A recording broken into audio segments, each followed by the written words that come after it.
Chapter 68. The Blanket. I have given no small attention to that not unvexed subject, the skin of the whale. I have had controversies about it with experienced whalemen afloat and learned naturalists ashore. My original opinion remains unchanged, but it is only an opinion. The question is, what and where is the skin of the whale? Already you know what his blubber is. That blubber is something of the consistence of firm, close-grained beef, but tougher, more elastic and compact, and ranges from 8 or 10 to 12 and 15 inches in thickness.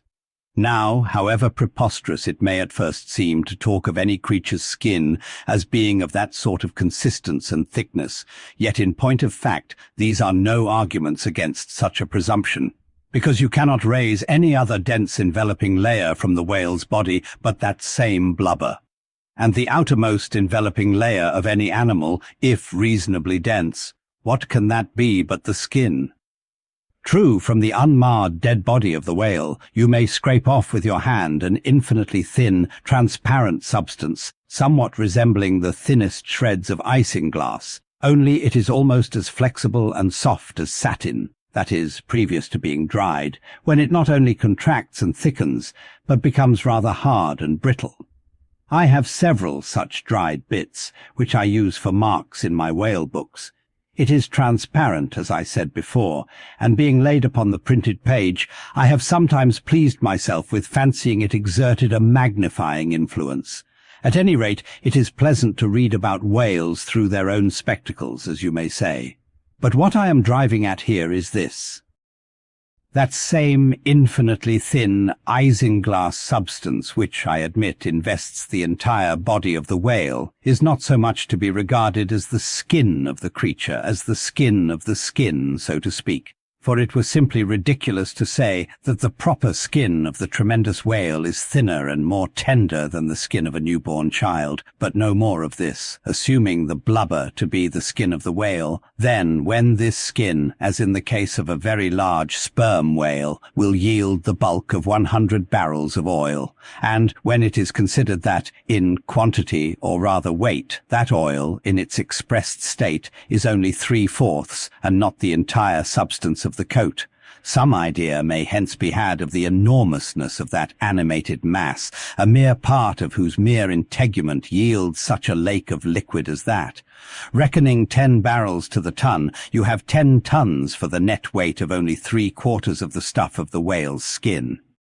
In life, the visible surface of the sperm whale is not the least among the many marvels he presents. Almost invariably, it is all over obliquely crossed and recrossed with numberless straight marks in thick array, something like those in the finest Italian line engravings. But these marks do not seem to be impressed upon the isinglass substance above mentioned, but seem to be seen through it, as if they were engraved upon the body itself. Nor is this all. In some instances, to the quick, observant eye, those linear marks, as in a veritable engraving, but afford the ground for far other delineations.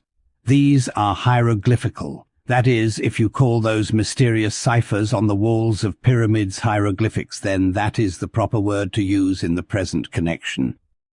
By my retentive memory of the hieroglyphics upon one sperm whale in particular, I was much struck with a plate representing the old Indian characters chiseled on the famous hieroglyphic palisades on the banks of the upper Mississippi. Like those mystic rocks, too, the mystic-marked whale remains undecipherable. This allusion to the Indian rocks reminds me of another thing. Besides all the other phenomena which the exterior of the sperm whale presents, he not seldom displays the back, and more especially his flanks, effaced in great part of the regular linear appearance by reason of numerous rude scratches, altogether of an irregular random aspect. I should say that those New England rocks on the seacoast, which Agassiz imagines to bear the marks of violent scraping contact with vast floating icebergs, I should say that those rocks must not a little resemble the sperm whale in this particular. It also seems to me that such scratches in the whale are probably made by hostile contact with other whales, for I have most remarked them in the large, full-grown bulls of the species. A word or two more concerning this matter of the skin or blubber of the whale. It has already been said that it is stripped from him in long pieces, called blanket pieces. Like most sea terms, this one is very happy and significant, for the whale is indeed wrapped up in his blubber as in a real blanket or counterpane, or, still better, an Indian poncho slipped over his head and skirting his extremity. It is by reason of this cosy blanketing of his body that the whale is enabled to keep himself comfortable in all weathers, in all seas, times, and tides. What would become of a Greenland whale, say, in those shuddering, icy seas of the north, if unsupplied with his cosy surtout? True, other fish are found exceedingly brisk in those Hyperborean waters, but these, be it observed, are your cold-blooded, lungless fish, whose very bellies are refrigerators, creatures that warm themselves under the lee of an iceberg, as a traveller in winter would bask before an inn-fire, whereas, like man, the whale has lungs and warm blood. Freeze his blood and he dies. How wonderful is it, then, except after explanation, that this great monster, to whom corporeal warmth is as indispensable as it is to man, how wonderful that he should be found at home, immersed to his lips for life in those Arctic waters, where, when seamen fall overboard, they are sometimes found, months afterwards, perpendicularly frozen into the hearts of fields of ice, as a fly is found glued in amber.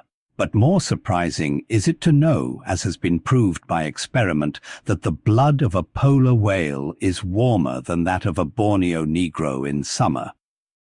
It does seem to me that herein we see the rare virtue of a strong individual vitality, and the rare virtue of thick walls, and the rare virtue of interior spaciousness. O man, admire and model thyself after the whale.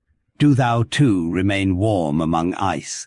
Do thou too live in this world without being of it. Be cool at the equator, keep thy blood fluid at the pole, like the great dome of St. Peter's, and like the great whale, retain, O man, in all seasons a temperature of thine own. But how easy and how hopeless to teach these fine things, of erections how few are domed like St. Peter's, of creatures how few vast as the whale.